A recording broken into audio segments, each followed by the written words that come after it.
On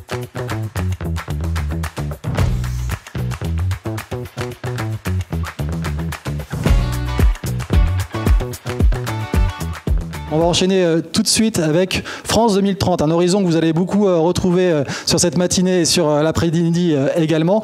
Quelle feuille de route finalement pour l'innovation et le numérique responsable? Pour répondre à cette question, j'invite sur scène Georges-Étienne Faure, qui est directeur du programme numérique au secrétariat général pour l'investissement et qu'on peut applaudir, s'il vous plaît, pour lancer cette journée. Merci beaucoup.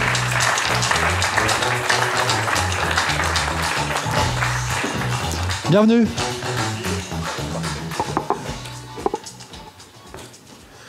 Merci beaucoup.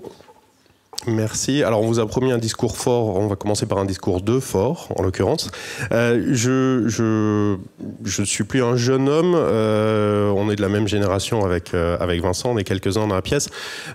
Je pense à avoir vécu cette transformation qui est encore en cours, mais cette réelle mutation des entreprises. Je suis rentré sur le marché du travail au tout début du siècle, voire même à la toute fin du siècle dernier. Ça me vieillit beaucoup de dire ça.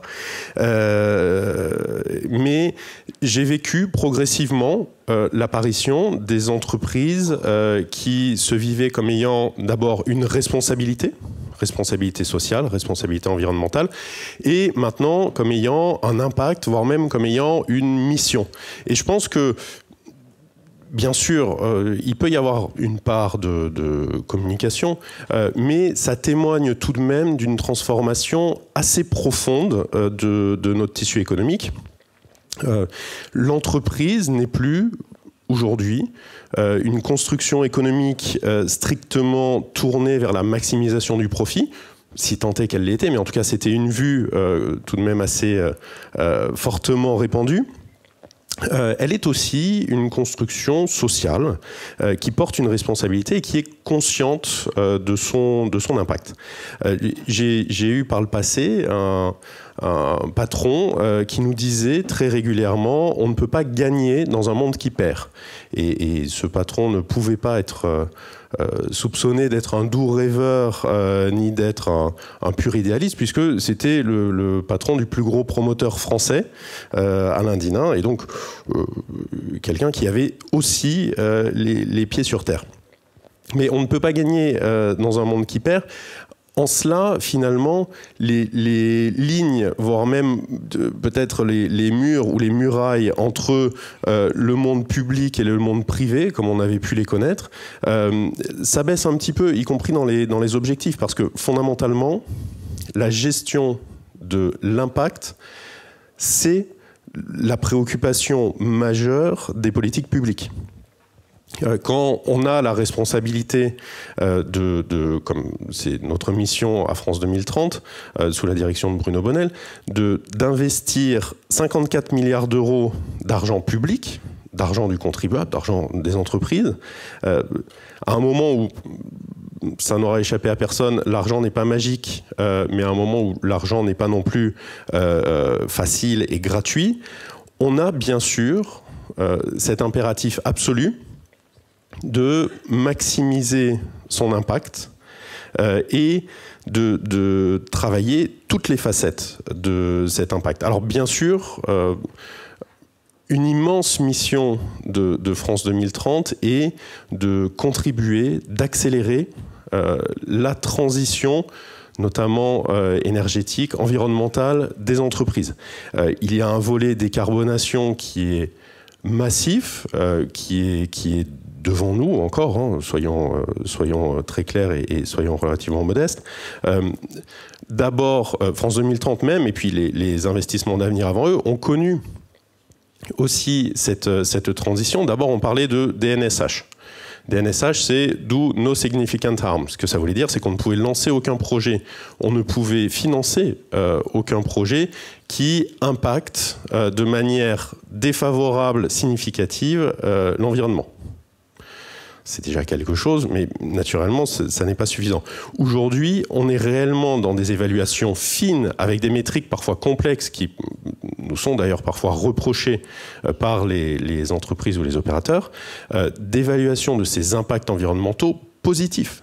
Et c'est uniquement lorsqu'on a de l'impact mesuré positif qu'on va aller financer un projet.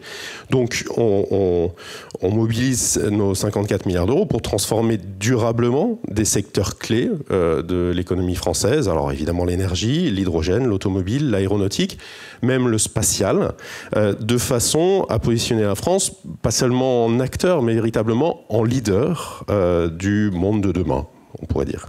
Et évidemment, en particulier, pour décarboner les sites industriels français, vous l'avez peut-être vu passer dans la presse, on travaille massivement avec 5 milliards d'euros pour décarboner ces sites industriels français, et puis 600 millions d'euros pour développer des technologies, on va dire, plus naturellement décarbonés ou contribuant à cette décarbonation, et donc travailler vraiment en R&D pour être aussi en pointe sur ces technologies.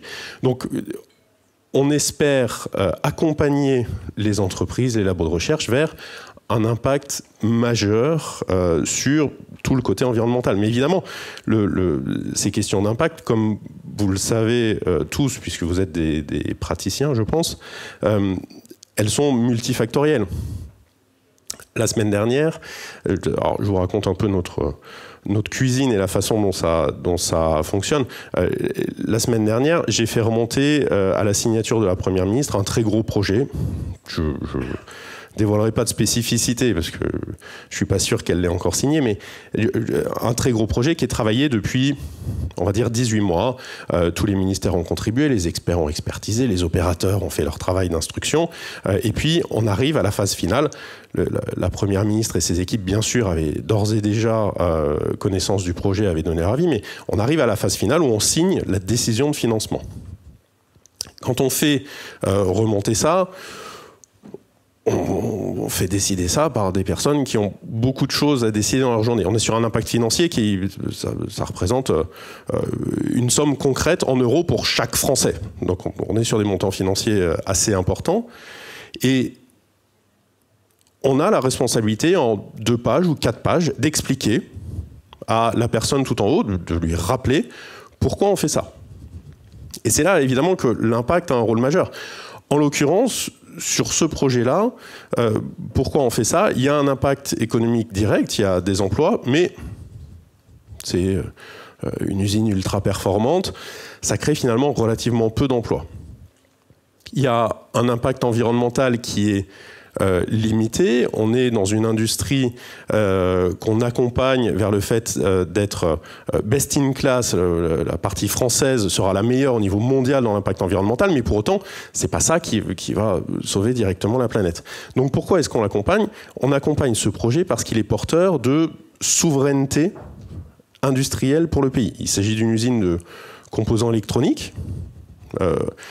Très clairement, durant le Covid, l'Asie s'est arrêtée, il n'y avait plus de puces électroniques, ce qui faisait que les chaînes de production françaises, les usines automobiles étaient arrêtées aussi, simplement parce qu'il n'y avait pas les composants électroniques nécessaires.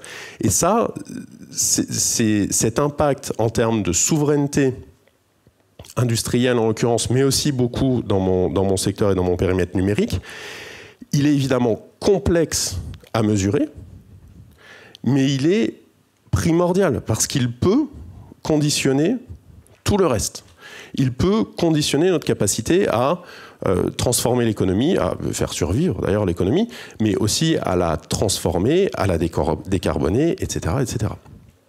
Et donc, cette question de la souveraineté, elle est également clé, et on l'a vu, bien sûr, y compris dans des situations tragiques. J'ai déjà parlé du Covid, dans la guerre en Ukraine, d'un coup, un certain nombre de services numériques sont totalement fermés, et l'approvisionnement en composants électroniques est totalement fermé en Russie, et on voit l'impact que ça a très clairement sur le pays. Et donc, un certain nombre de gens ont compris peut-être un peu mieux ce concept de souveraineté numérique. On travaille donc, nous, au quotidien, dans France 2030, pour accompagner les acteurs français de la recherche, les entreprises, vers la construction d'une offre numérique souveraine qui n'a pas vocation à être monopolistique, mais qui a vocation à être compétitive, efficace et porteuse de souveraineté. La souveraineté dans le numérique, pour être simple, c'est la capacité à décider tout seul, à ne pas être tributaire pour ses données, pour ses services, d'enjeux, qui soient économiques ou politiques ou sécuritaires étrangers. Et donc, cette construction, elle est au cœur de notre action. Mais bien sûr, le numérique a aussi lui-même un impact environnemental. Ça doit être un formidable outil de transition énergétique et écologique.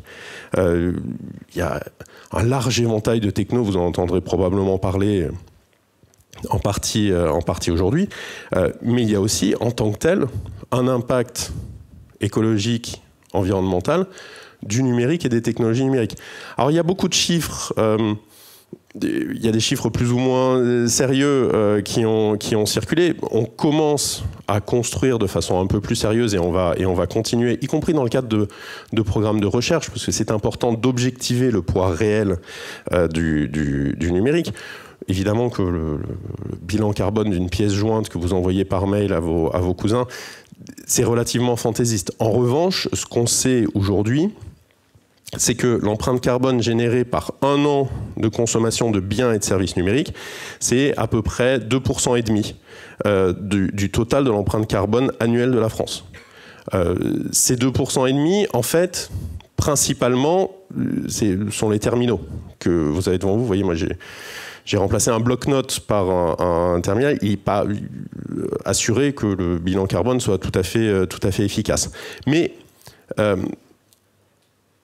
ce sont principalement via les terminaux et les matériels. Alors on est sur du 75-80% selon comment on regarde. C'est principalement là que ça se joue. Pour autant, l'impact du numérique doit être pris dans sa globalité et les sujets à la fois d'économie circulaire, de conception environnementalement responsable, les sujets aussi au-delà du simple carbone et de l'énergie des terres rares et d'un certain nombre d'intrants doivent être traités de façon globale. Si on ne fait rien, d'ici 2030, globalement, on estime que l'empreinte carbone du numérique en France, ce serait au-delà des 45%. Parce que certes, aujourd'hui, on est sur une activité qui est relativement minoritaire, mais qui est en croissance très forte.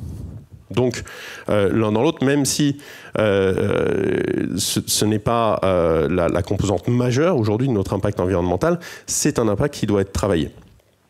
Et donc, il est très important d'accompagner tout ça. Alors bien sûr, sur le volet financier, sur le volet de l'investissement, dans le cadre de France 2030, on a engagé des travaux afin de construire véritablement une stratégie d'accélération dédiée au numérique responsable. La question s'est posée, est-ce que on n'intègre pas les questions numériques dans le cloud, dans la 5G, dans l'IA, dans la cybersécurité? Oui, bien sûr, on le fait. Est-ce que c'est suffisant? Ma conviction est que non, parce que si vous mettez l'environnement et ces questions d'impact en priorité 2, à chaque fois, c'est bien de l'avoir partout en priorité 2, mais vous savez comme moi que souvent la priorité 2 est assez loin derrière la priorité 1. Et donc c'était important pour nous d'avoir un volet, un plan d'action spécifiquement dédié à ce numérique éco-responsable. Et c'est pour ça qu'on va annoncer dans les tout prochains jours, là on est à quelques semaines, un plan global qui a identifié des enjeux forts pour permettre le développement d'une offre compétitive plus sobre de produits et de services numériques. Cette stratégie, elle mobilisera plus de 200 millions d'euros et elle sera dévoilée, je vous le dis, très prochainement. Désolé, je vous laisse sur un cliffhanger, mais je vous invite à regarder les choses plus précisément bientôt. Merci à tous et bonne journée. Merci beaucoup.